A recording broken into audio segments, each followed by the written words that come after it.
What is up, Schwing Dynasty? It's so good to be back in front of the camera talking to my Schwing brothers. Hope you guys are all good. Tomorrow's my birthday. We got COVID running through the house. Brooke has it. Mark has it. I have remained testing negative and symptom free this whole week. I don't really know how. Let's see. It's Saturday today. Brooke tested positive on Tuesday. Mark was coughing pretty bad already that day. Tested negative that day, but we just don't think he got the little swab up in his nose far enough. Oh, that's the dog who's gonna play with that toy right now. Let's not have that happen. Apparently, he's got a little squeaky ball here. It's okay, puppy. Yeah. So that's what's going on. Birthday weekend inside. It's raining, which is awesome, and the family's got COVID. So you better stay down here, doggy. Come here. You better sit. Sit your booty down. Sit. There's a good boy. There's a little peek at pups. Yeah. There's your good Sunny. Say hi, Sunny. Hello, Sunny. Anyways, okay. Yeah, that's a peek at the pups. He's sitting right by me like always. Never leaves my side. All right, but anyways, yeah, even with all that going on, it's a great day to get in front of the camera and talk to the Schwing Dynasty. We're doing a mock the draft today. So I said I was going to do this last year, and then I got so busy with the whole leave from Qatar that I never got around to actually mocking the draft. So what this is making fun of your guys' picks, my own pick as well. All the picks in the first round, I will make fun of each one of them. And it gives us a chance to kind of go back through the draft and look at who was chosen. Now, a lot of these picks I completely agree with, and I would have done the same in that position, but it doesn't matter. I'm still going to make fun of them, and that's the key. I'm still going to make fun of you guys for taking them, myself for taking who I took, because I want to look at maybe the reasons why we shouldn't have taken the right pick there, why it could be argued that, I don't know if Mark's yelling at me. Mark? I don't know what he's doing. Even if it seems like the right pick, there's probably a way we can make fun of it. Mark, I'm doing something. Stop. Yeah, he is calling for me, but I'm done. I'm not breaking this time right now. He'll probably come through that door here. Yep. What's up, dude? I'm making a video for my football league, so you need to go. Hi, everybody. Yeah, that's good. Awesome. All right. Okay. That was hi, everybody. He kind of gets excited when he's on camera, spouts stuff out. Who knows if we could understand it. So yeah, that's what we're doing. We're gonna mock the draft. I'm also gonna look at a couple picks, 3 picks, and that I like in the second and third rounds. But this mock the draft is just about the first round. This was a draft where it was slim pickings. After the first round, even at the end of the first round. There are some picks I like. I was happy to get Trey McBride at the 104, but that's not one of the ones I'm going to be talking about, or the 204. That I'm going to be talking about in the picks I like. I didn't focus on any of my own. But I just, the second round was pretty scary. I mean, to pick in, it was like, I don't know if there's a lot of guys I love in that second round at all. But there were some that I was excited about, and some of the third round, actually, I thought could lead to better value, and we'll talk about positionally why that is. But anyways, let's jump into this mock the draft. So making fun of each person on their draft picks in the first round. Okay, we're going to pick up right at the mock the draft part there. I had to escort the boy out again. He says he wants to make a YouTube video, but I had to explain to him this is not his YouTube channel, his YouTube video right now. So we are talking Schwing Dynasty, football, mock the draft. And yeah, so again, just like I said before, I might agree with your pick, but I'm still going to make fun of it, including my own pick, my 102 pick. And we're only doing the first round. So let's get jumping right into it. We open the draft once again with Sean having the number 1 pick, thanks to a stupid trade with Phil. Stupid trade by Phil. And again, I don't actually disagree with Phil. I knew who Phil wanted, and he actually ended up getting who he wanted anyways. plus moved back and picked up some capital. So for Phil, it actually works out. But I'm saying it's stupid, and I'll explain that why later in the draft. But Sean ends up with, or later in the mock draft, because once I make fun of him enough for his picks, then it becomes obvious he should have kept this number 1 pick. Sean gets the first pick overall again and takes a running back again. Took Breece Hall. Okay, now, yeah, sure, it makes sense. Breece Hall is the overwhelming number 1 across fantasy football sites in rookie drafts this year. But why? It's, he's going to the Jets. You drafted a Jets player at 101. That's the problem here. You drafted a Jet at 101. The last top 12 Jets running back was Chris Ivory, who came in at number 12, and that was way back in 2015, 7 years ago. Before that, the last top 10, the guy who finished in the top 10 for the New York Jets, Thomas Jones, 2009. You just don't take Jets at the 101. Yeah, that's what an idiot for doing that. What a total idiot. Not to mention he passed on the Seattle Seahawks' obvious new number 1 running back, future workhorse, if not right now, in Kenneth Walker. And the Seahawks definitely don't waste top picks, right? Never waste top picks, especially running backs. It's a slam dunk anytime they make a running back a top pick. It's a slam dunk anytime they pick in the first 2 rounds. They just get it right all the time. Definitely, 100%. But not to mention that Sean has Jonathan Taylor, Najee Harris, Clyde Edwards-Helaire, A.J. Dillon, and Javonte Williams on his team. The dude is not having trouble with running backs right now. All he's going to do is end up sitting a really valuable player.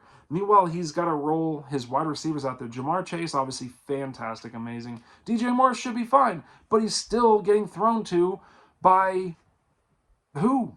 I mean, is it Sam Darnold? Will they get Baker Mayfield? We don't even know. We don't know who was throwing the ball there in Carolina. And at the best right now, I mean, at work, I don't know if it's best or worse, it's Sam Darnold. So you got that as your number 2. Terry McLaurin with Carson Wentz. Oh, no, thank you. Amari Cooper. I mean, I just heard that Deshaun Watson might be suspended for the whole year. So Sean, with all these running backs, one of whom is going to have to sit. He can only play 2 running backs and have 2 in the flex. So if he plays Jonathan Taylor, Najee, Breece Hall, and Javonte Williams, then A.J. Dillon and Clyde Edwards-Helaire are automatically sitting, and those are 2 startable players. So he's got all these players, and he picks another running back. And meanwhile, his wide receiver crew, very, very good at the top, and then question marks. So that's what I'm making fun of this pick for. You dumbass for taking another running back. Okay, on to me, the 102. I took a man that I believed was named Kenneth Walker, the 3rd, and instead, when I draft him, it's Ken Walker. Nobody named Ken Walker deserves to be the 102. I'm such a jackass for taking this pick. There's all these wide receivers. Couldn't even choose. Maybe that was the problem. It was like, if you can't choose which wide receiver you really like, just don't even avoid, just avoid the problem completely. Don't even go down that path and just take a running back who's not even the number 1 on his team currently. So that's what I did, and his name is Ken Walker, guy who's never caught a pass in his life. I'm pretty sure that's accurate statistically. I think that his hands are actually 2 giant blocks of cement that when he's running, you can squeeze them and hold it against his body, and he doesn't fumble very often. But he can't catch shit, and he hasn't. Never caught a pass in his life. Look it up. Factually inaccurate, but I said it. So maybe you guys will believe it. Yeah, obviously you take one of the wide receivers here, David, you dumbass. But no, I took Ken Walker. A Seahawk, for God's sakes, I took a Seahawk. What a loser. What a loser. All right. 103. Phil takes Drake London. Phil, I think we need to have a little talk about your belief in Mariota. Maybe it's still a little too strong. I know you're pumped, man. I know you have memories, fond memories of Mariota in 2014 winning the Heisman. But that is not the same guy we've seen in the NFL, man. We got to talk about this. And I got to ask, was having A.J. Brown on your team too much fun when he was in Tennessee? Now you get him in Philadelphia, and maybe you're thinking like, oh, it's really not fair for me to take Treylon Burks. It's really not fair to me to take that awesome experience of A.J. Brown and take it again while still having A.J. Brown in Philadelphia. So instead, you're like, you know what? No. I'm gonna take Drake London with Marcus Mariota, because I'm gonna be nice and let other people take the fun of having Treylon Burks in Tennessee. Also, USC sucks, and how dare you draft this man? Okay, good. 104, Lucas pick. Garrett Wilson. Sure. Oh, great. Yeah, let's take another Wilson in New York.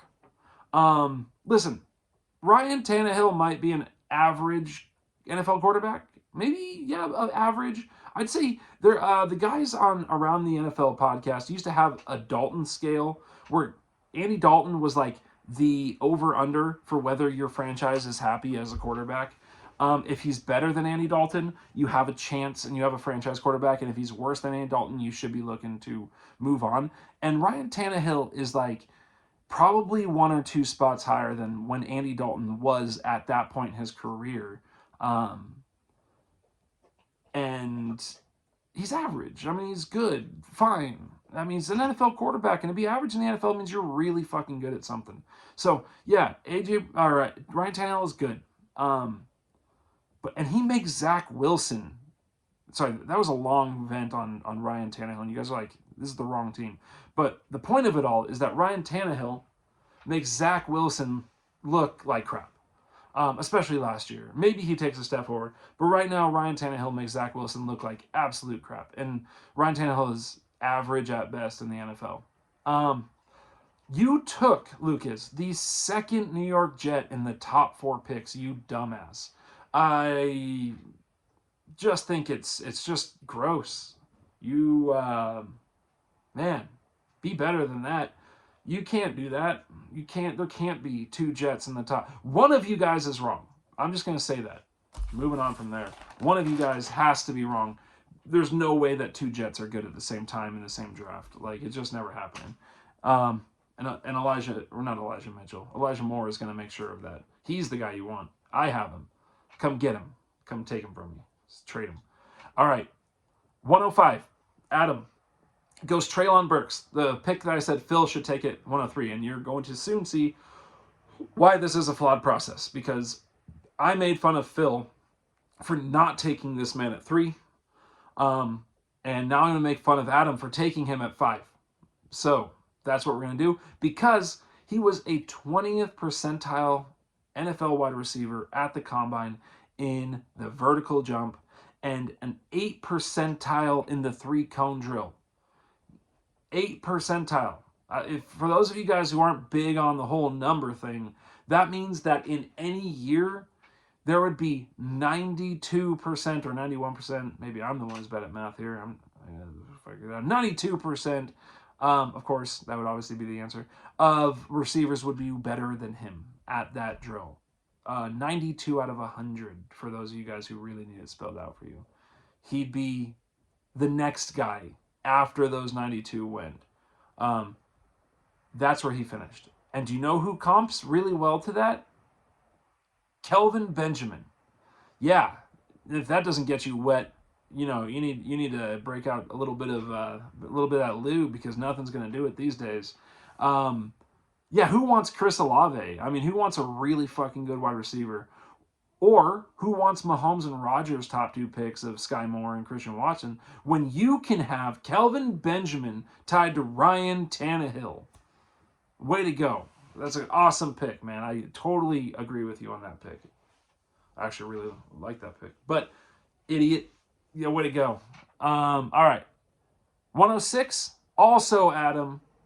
And he backs up his dumb dumb as hell pick of Treylon Burks with Jameson Williams.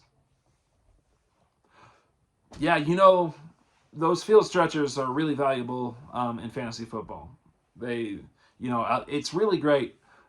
They get points, actually. I don't know if you know this. They get points for taking the top off the defense so that the good wide receivers in the NFL can catch the ball for 20 yards at a time.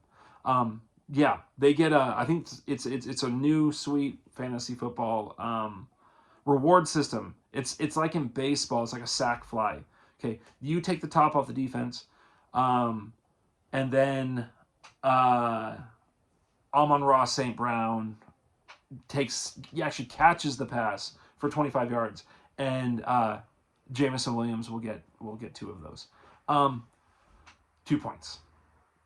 Sorry, 0.2 points. 2/10 of a point. I don't know what the hell I'm talking about. Shouldn't have drank all that lighter fluid before this video. Anyways, we're talking about Jameson Williams and Adam's pick of Jameson Williams. Yeah, no, you know what's really good? Having Jared Goff's new injured receiver. That is fantasy football success on a platter. Probably miss a lot of this year, if not the entire thing, maybe none. But I'm assuming he's missing some this year. And he's with Jared Goff. Sign me up for that pick at another 106. Yeah, great. Yeah, who needs the next guy, Sky Moore, playing in Kansas City with Patrick Mahomes when you can have Jared Goff's injured wide receiver? That's just simple geometry at that point to take him. So way to go, Adam. Treylon Burks, Kelvin Benjamin with Ryan Tannehill, and now you got Jameson Williams, injured Hollywood Brown with Jared Goff. I guess, is that my comp here? Maybe. Anyways, yeah. So next up is Lucas, the 107, and he went with Sky Moore. I mean, no one in the NFL had that much faith in him, but here we are. First off, spell Sky correctly, Mr. Moore.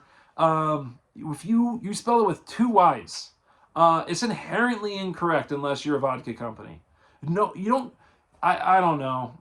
Like naming your child after a vodka company, and expecting them to be successful in the NFL, that's a lot to ask out of fate, I think. So if he fails, I blame his parents, definitely, or whoever named him. I don't care who it was. Whoever named him, I blame them for why he fails, because it's definitely their fault, 100%. It's like Mark spelling his name with a C.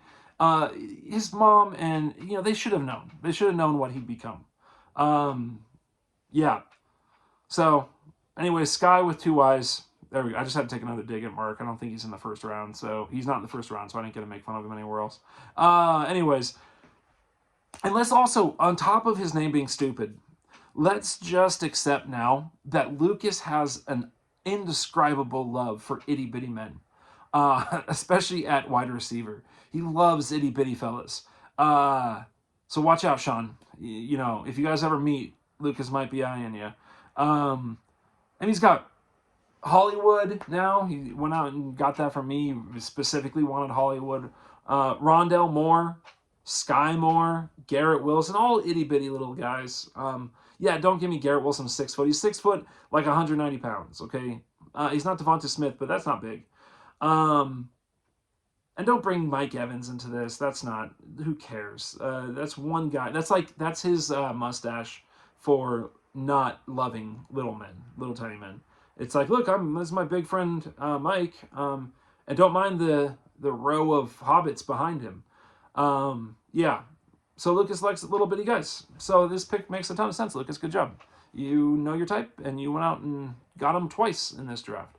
Anyways, moving on. 108, George Pickens goes to Bert. Bert takes George Pickens. So in a bad QB year, Kenny Pickett goes number 1. Number 1 QB. But fell down the draft board wherever this dude has got him in the 20s. I can't remember. So that's their answer at quarterback now is Mitch Trubisky and the best of one of the worst QB classes I've ever seen. And Bert takes this pick, takes a wide receiver who probably starts as the number 3 wide receiver on his team that's paired with Trubisky and Pickett. Yet Chris Olave goes next, and Christian Watson comes after this. Man, that's a lot of faith in a dude who's had multiple suspensions. And I say multiple to be so dramatic because it was 2.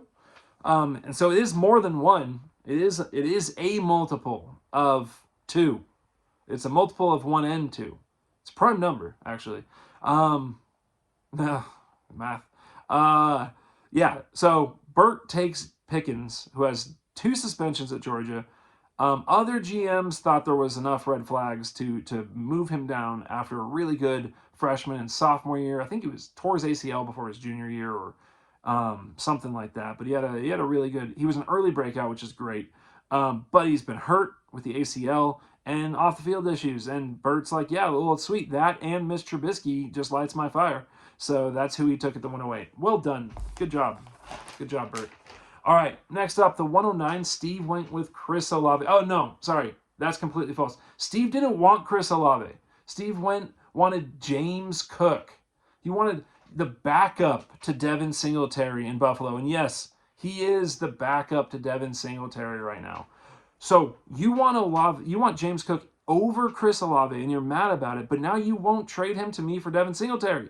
I'm sorry, man, it doesn't make sense. Explain that to me. Make it make sense to me, okay? Also, Steve, set your draft queue. Come on, man. You got to set your draft queue up. Other than that, the computer made an awesome pick for you. This is a great pick. And it's probably better for you that you weren't in control of your team. They saved you from taking James Cook in the first round and handed you Chris Olave, who you complained about and now won't trade him for the better running back on the team of the running back you wanted to draft. Yeah, there's some personal stuff here going on, Steve. So again, probably better for you. You weren't in control of your team. Probably better. Computer saved your butt, Steve. I would have been making fun of this pick even harder if it had been James Cook. My God. Anyways, it's a good pick, though. It's a great pick. Thank you, computer. 110, Phil, back on the clock, takes Christian Watson. Thank God, Phil, that you traded Breece Hall for a guy from USC who can't get separation and a wide receiver notorious for dropping passes. Even this OTAs, the beat writers are saying it is consistent every day he drops it. And this isn't Jamar Chase got the drop season camp and preseason. This is historical for him that he drops so many passes. I'm sure that's going to go well with Aaron Rodgers. I'm sure Rodgers is definitely not going to isolate him and definitely won't talk about him on the Joe Rogan podcast. So you gave up Breece Hall. I guess you were just so confident in your DeAndre Swift, Alvin Kamara, Kareem Hunt running back room that you didn't want a guy who will be good still in like 2 years. DeAndre Swift, I guess. But, man, you gave up Breece Hall for USC. Can't get separation. Always contested catches in college. It's insane to watch his highlights. Every single one's a contested catch. That's great. But at the 103, you want a guy you can get separation to. Because the NFL, those guys aren't going to let him just go up and high point the ball. They're going to be fighting a little bit harder than in college. And then a wide receiver notorious for dropping the ball. So, awesome. Great, man. Yeah, I actually do like the pick at 110, but I like Breece Hall better than both of them on my team. So, even though I made fun of Breece Hall, this is where this comes around on me, and it's impossible to make fun of every single pick. That's what I've learned. At some point, you just agree with them. But I'm here to do one thing, and that's to make fun of every single pick, and that's what I'm going to do. And I did it. That's the first round. I'm not doing all the rounds. It's too easy. There's some terrible picks. Not that you guys made them, but you didn't have a better choice down the line that we could see right now. I'm sure in a few years we'll be like, wow, how did he go so late? And that's kind of what I'm going to talk about now. Picks that I do like from rounds 2 and 3. I'm only going to talk about some picks that I like. I'm not going to go into bad things. The first one is JD. This is his first pick. He needs running backs, and he went and got a guy in Dameon Pierce at the 203 who could at least contend for starting on his team. And JD needs that. He needs starting running backs. Yeah, you've got Rex Burkhead, who actually was surprisingly good when to end the season. last 5 weeks or so, he was in the top 12 running backs or something like that. But it's still Rex Burkhead. That's not the recipe for success there. I don't care what any guy on Twitter is saying about Rex Burkhead right now. It's not the recipe for success in Houston at the running back spot. And then they've got Marlon Mack, who I like Marlon Mack. I've always liked Marlon Mack as a running back. I think he could be very good. But he's coming off the Achilles. And yes, it's been most of the year. It'll be a full year by the time he recovers from that. No, 2 years. Has it been 2 years now? But I don't know. He's just been putting around. It takes a long time to come out from Achilles, and some guys just never do. So, yeah, I have Marlon Mack currently on my roster, but I like Dameon Pierce. I wanted this pick at the 204, which is where I went next, and I went with Trey McBride. But this was one I was interested in having because I do the pathway is there to opportunity, and that's really more important than anything in fantasy. Opportunity. You got to get touches. Another pick I like was at the 208. It was Isaiah Spiller to Lucas. I was pretty down on Isaiah Spiller as a pick. I think like most of the fantasy community was down on Isaiah Spiller. But at the 208, I like it. That's a good place to take this shot on Isaiah Spiller. He is in Los Angeles Chargers, and if anything happens to Eckler, he has just as much of a chance as anyone as being the next guy up, and I think this could look back at a very good pick of Isaiah Spiller at the 208. And the last one was Daryl's first pick in the draft, came at 3.5, the 305, and he took Zamir White. And while I like Zamir White, don't love Zamir White, the running back room in Oakland doesn't look good, but it never has seemed like they are ready and fully ready to give this position to Josh Jacobs and say, go for it. I don't think they fully trust him or have ever fully trusted him, despite the fact that he's a very good player. I think Zamir White, in 2 years, we could look back and say that's a really good pick in the third round. But it also could just be nothing. I mean, that's the problem with these third-round picks. Here's the thing that I believe, though, and I like running backs in the third round. Third-round running backs have a much higher hit rate, much better success, and it's still low, but it's much better than third-round wide receivers. Third-round wide receivers do not have nearly the success rate that third-round running backs do. It's pretty much proven over multiple years of dynasty statistics. For whatever reason, those guys are just not getting the opportunity. And I think it's probably just a lot to do with the fact that running backs get beat up. And so more guys have an opportunity to play, despite there being fewer positions. So third-round running backs tend to have a better success rate than third-round wide receivers, and I like Zamir White there. He's who I would have picked if he was still there, unless I had gotten Dameon Pierce, but both of those guys eluded me, so I ended up with Alec Pierce, and not who I really wanted there. But the running backs I was willing to take that shot on were gone. So, yeah, there it is, guys. There's the mock the draft. I'm going to get this uploaded as soon as possible and get it out to you guys. It's good to be back talking fantasy football, talking Schwing Dynasty. Peace out, guys. Sorry I didn't have any, I didn't get to talk too much crap about JD or Daryl or Mark because they didn't have first-round picks. I feel like, is there someone I'm missing in there too? No? I don't think so. I think it's just them. Adam had two. Sean, Steve, me, Bert, Lucas, JD, Daryl. No making fun of. Mark. No making fun of. Phil, I made fun of him. Yeah, I think I made fun of everyone else. So, good show to make fun of people. All right. Bye, you guys. Hope everyone's doing well. Peace out.